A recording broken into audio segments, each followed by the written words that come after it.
All right. So for our safety boats this year, I intend for this meeting to be really quick, unless there are a lot of questions. We're going to go just through the responsibilities and the positioning of the safety boats for this Saturday's swim. I keep hitting my keyboard. I don't have a mouse.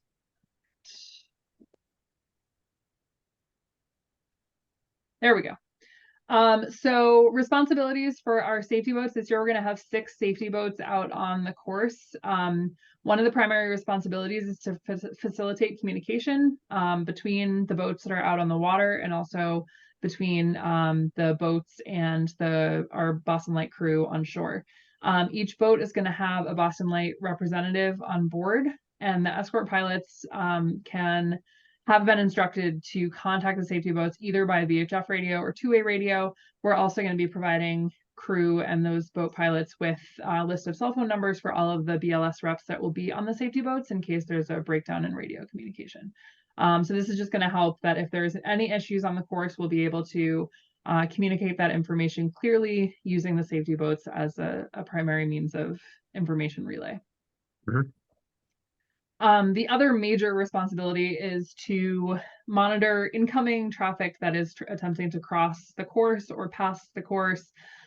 This becomes particularly important later in the day. Once you get in past Thompson Island, the last 2 miles of the course, especially this year, we have a later start than some years. The weather is looking decent. There's likely to be a lot of boat traffic, particularly coming out of the Marina Bay, Neponset River area. So those safety boats will play a large role in intercepting that boat traffic by approaching boats that are coming in hot, flagging them down, trying to contact them either by VHF radio, air horn, waving flags. This arm motion as a slow down tends to be particularly effective. Most of the time when we encounter boats that are coming towards the course, once we get their attention, they see that there's a group of boats with flags. We often get close enough that we can yell, hey, swimmers in the water. Sometimes they have follow-up questions, but that's another issue. So really trying to make sure that there is no safety issues with boats flying through the course.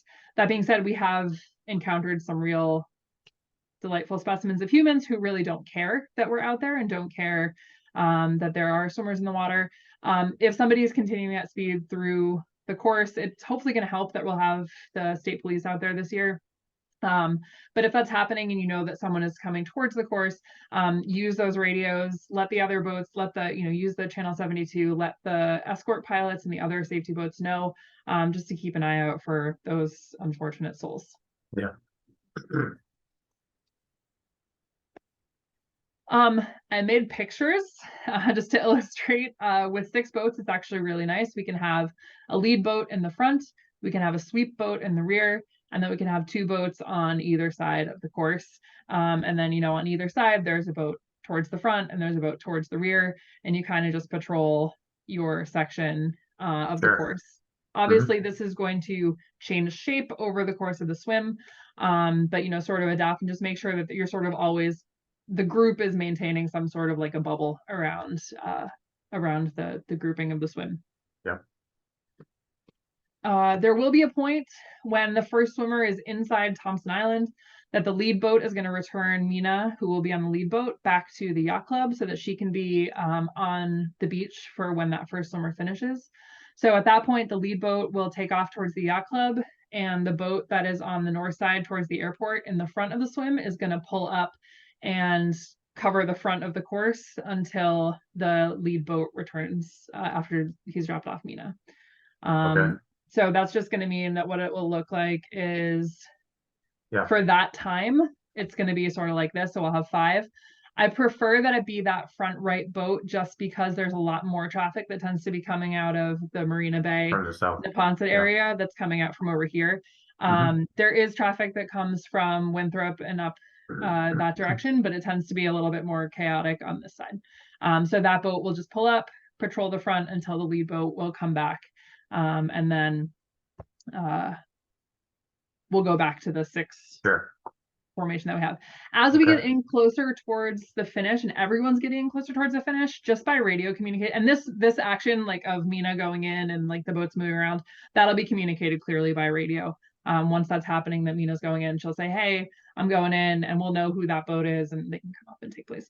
Once we get close in, everybody's getting towards the finish. We'll basically dismiss people of their duties by radio. Like as you're getting in closer, we're like, okay, we don't need 6 anymore. You know, you guys that were in the front, you can either go or you can hang Yeah. out or something like that. Okay. Do you know where you have to talk with the police boats and where they will, how they will interact So I with think this Mina's group? gonna have a conversation with them tomorrow. Is that right, Mina? Yeah, that's correct. So we may have more information for you between now and race day. We'll send an email, and if there's anything that is a simple enough message, we'll include that on information. We can always relay that to the BLS folks that will be on each boat. Okay. Yeah, my guess is that they're gonna spend most of their time up as the race gets towards Thompson. They'll spend most of their time probably up there, but also we haven't talked to them yet, so we'll let you know for sure once we. Okay. Well, I think I think Corey said the blue lights will help quite a bit. Yeah, that's the hope. So okay. All right. And so we'll also have some more information about how we may be communicating with them during the race as well. They will know that we will be on channel 72. Mhm. And I know they will be also looking out for those speeding jet skiers and such. But I'll definitely fill you guys in on what that conversation looks like after tomorrow. Cool. And just a note for you, Raina, it'll kind of be between you and Elaine as far as sweep. So you guys might want to just talk about who is officially going to take the sweep boat. Just because as you know, on all of the cards and what we're communicating to the Boston Marine Police, Elaine is listed as the other RD, so we want her to be at least on the course for the entire time, and that other point of direct communication. So we'll have Kelly, myself, and Elaine as the people if they need to reach out to directly. So you guys will probably both be out on course the longest. Whatever works.